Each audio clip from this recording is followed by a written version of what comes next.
If you're just looking to lose weight and you don't want to have to count calories and be super specific with things and track every food you're eating, I highly suggest you take this approach to eating, the calorie density approach, because it's one of the easiest ways to lose weight, actually.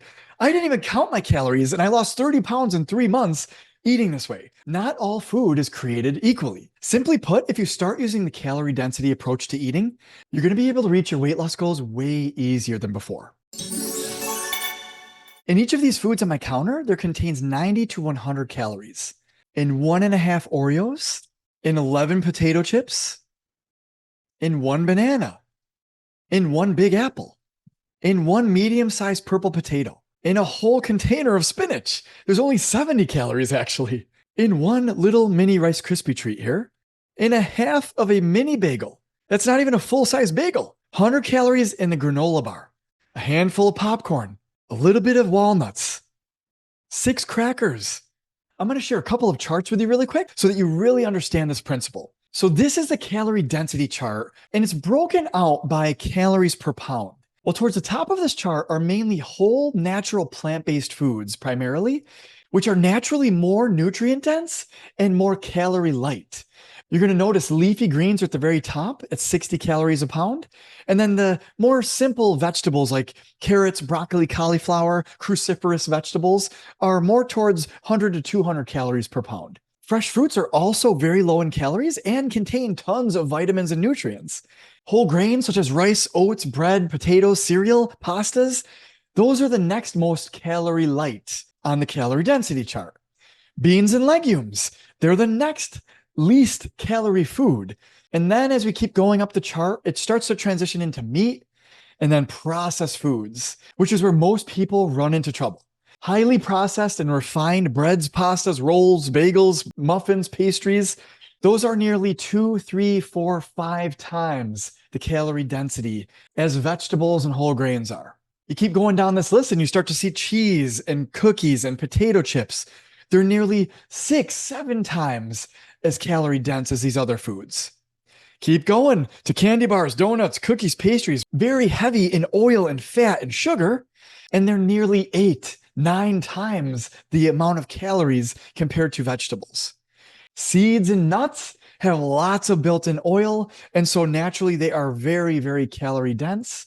And then, of course, oil, butter, lard, dressings, those are the highest in calories. I want to bring you to this other chart that will help you see this in a different light as well. This chart shows the same exact thing I just showed you, but it's more of a visual. And it'll show you that the green and yellow are good, actually. These are the foods you want to be eating a lot more of as compared to these other foods, okay?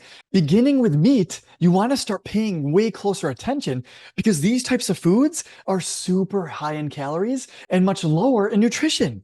And a great correlation is fiber. These foods have little to no fiber in them, whereas these foods towards the bottom of this have lots of fiber naturally. So fiber is the bulk, undigestible part of the food that your body can't digest actually. And so what it does is it slows the digestion process down and allows your body to assimilate and digest all of the vitamins and minerals and nutrients from your food most effectively. When you eat foods that are not high in fiber, food passes through your system without getting as many nutrients from it, and it can give you a lot of problems at the very end of your digestion tract in your colon over time, which is why they recommend having more fiber is beneficial to your digestive system and your colon especially, because it helps your body eliminate properly. It prevents constipation and all the other problems that come along with a low fiber diet actually, which is usually like a keto or a higher protein type of diet, higher fat type of diet, and a lower carb type of diet.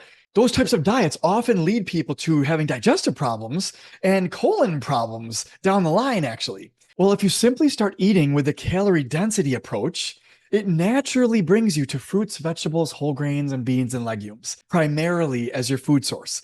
So I will openly admit that for the past 8 years, I have been eating only those types of foods. It's actually called the whole food plant-based diet. So I haven't had meat or dairy in the past 8 years, and I try to limit my intake of processed foods as much as I can.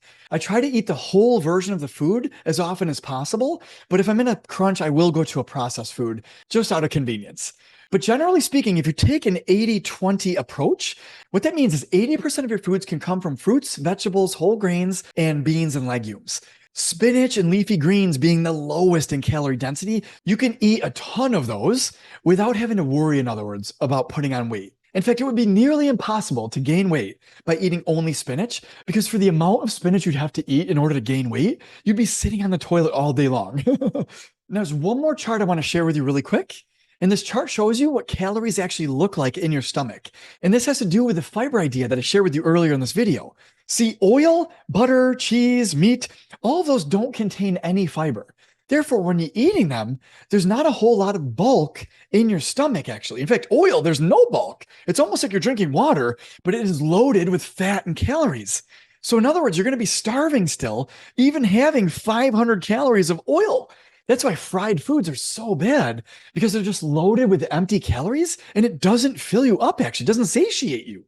So when you start eating more of those fruits, vegetables, and whole grains and beans, those fill your stomach, actually. In fact, 500 calories of those foods completely fills you.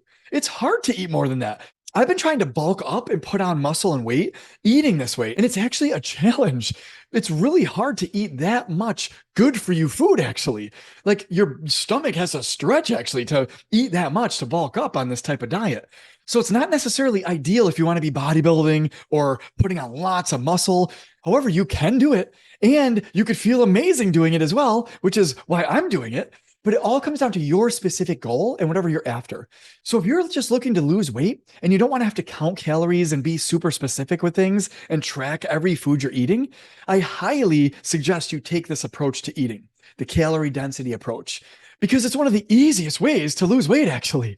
I didn't even count my calories and I lost 30 pounds in 3 months eating this way when I first started this type of diet and eating.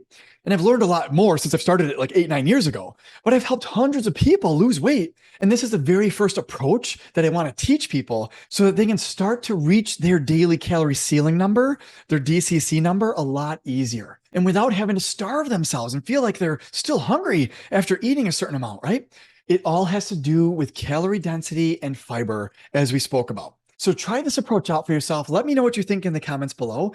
And in some subsequent videos, I'm going to be sharing the other two approaches that I also recommend. They're not as easy, I will be completely honest with you, and they involve tracking your macros a little bit more closely. So it's not for everybody, but they also will provide you with amazing success. So I'll be sharing a bit about those in the next coming videos here.